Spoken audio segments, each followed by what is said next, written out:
Truth is known by practice only. Without sincerity, there can be no knowledge of truth, and true speech is the beginning of all sincerity. Truth in all its native beauty and original simplicity consists in abandoning and not doing all those things which are untrue, and embracing and doing all those things which are true. True speech is therefore one of the elementary beginnings in the life of truth. Falsehood and all forms of deception, slander, and all forms of evil speaking, these must be totally abandoned and abolished before the mind can receive even a small degree of spiritual enlightenment. The liar and slanderer is lost in darkness.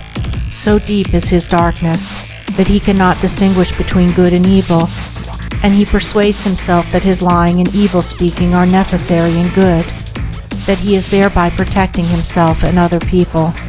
Let the would-be student of higher things look to himself and beware of self-delusion.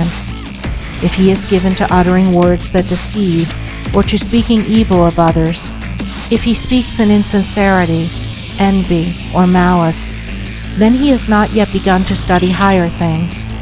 He may be studying metaphysics, or miracles, or psychic phenomena, or astral wonders.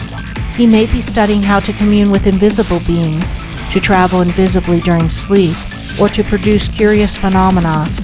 He may even study spirituality theoretically and as a mere book study. But if he is a deceiver and a backbiter, the higher life is hidden from him. For the higher things are these: uprightness, sincerity, innocence, purity, kindness, gentleness, faithfulness, humility, patience, pity, sympathy, self-sacrifice, joy, goodwill, love. And he who would study them, know them, and make them his own, must practice them. There is no other way. Lying and evil speaking belong to the lowest forms of spiritual ignorance, and there can be no such thing as spiritual enlightenment while they are practiced. Their parents are selfishness and hatred. Slander is akin to lying, but it is even more subtle, as it is frequently associated with indignation, and by assuming more successfully the appearance of truth, it ensnares many who would not tell a deliberate falsehood. For there are two sides to slander. There is the making of repeating of it, and there is the listening to it and acting upon it.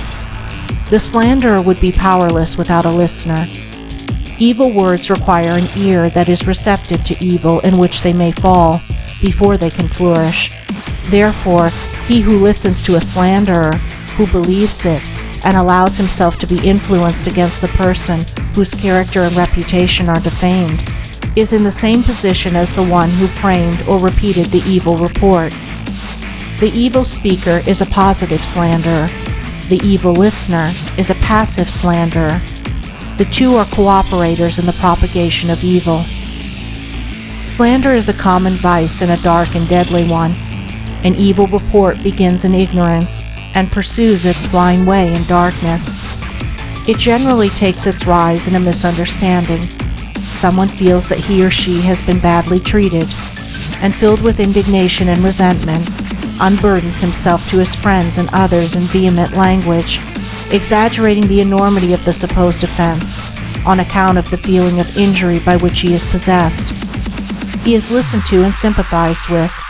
The listeners, without hearing the other person's version of what has taken place, and on no other proof than the violent words of an angry man or woman, become cold in their attitude towards the one spoken against, and repeat to others what they have been told, and as such repetition is always more or less inaccurate, a distorted and altogether untrue report is soon passing from mouth to mouth. It is because slander is such a common vice that it can work the suffering and injury that it does. It is because so many, not deliberate wrongdoers, and unconscious of the nature of the evil into which they so easily fall, are ready to allow themselves to be influenced against one whom they have hitherto regarded as honorable, that an evil report can do its deadly work.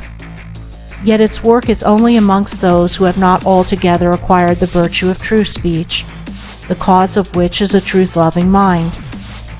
When one who has not entirely freed himself from repeating or believing an evil report about another hears of an evil report about himself, his mind becomes aflame in burning resentment. His sleep is broken and his peace of mind is destroyed. He thinks the cause of all his suffering is the other man and what the other man has said about him, and is ignorant of the truth that the root and cause of his suffering lies in his own readiness to believe an evil report about another. The virtuous man, he who has attained to true speech, and whose mind is sealed against even the appearance of evil speaking, cannot be injured and disturbed by any evil reports concerning himself, and although his reputation may for a time be stained in the minds of those who are prone to suggestions of evil, his integrity remains untouched and his character unsoiled, for no one can be stained by the evil deeds of another, but only by his own wrongdoing. And so, through all misrepresentation, misunderstanding, and contumely, he is untroubled and unrevengeful. His sleep is undisturbed, and his mind remains in peace. True speech is the beginning of a pure, wise, and well-ordered life. If one would attain to purity of life, if he would lessen the evil and suffering of the world, let him abandon falsehood and slander in thought and word. Let him avoid even the appearance of these things, for there are no lies and slanders so deadly as those which are half-truths. And let him not be a participant in evil speaking by listening to it. Let him also have compassion on the evil speaker, knowing how such a one is binding himself to suffering and unrest. For no liar can know the bliss of truth. No slanderer can enter into the kingdom of peace. By the words which he utters is a man's spiritual condition declared. By these also is he finally and infallibly adjudged. For as the divine master of the Christian world has declared, by thy words shalt thou be justified, and by thy words shalt thou be condemned.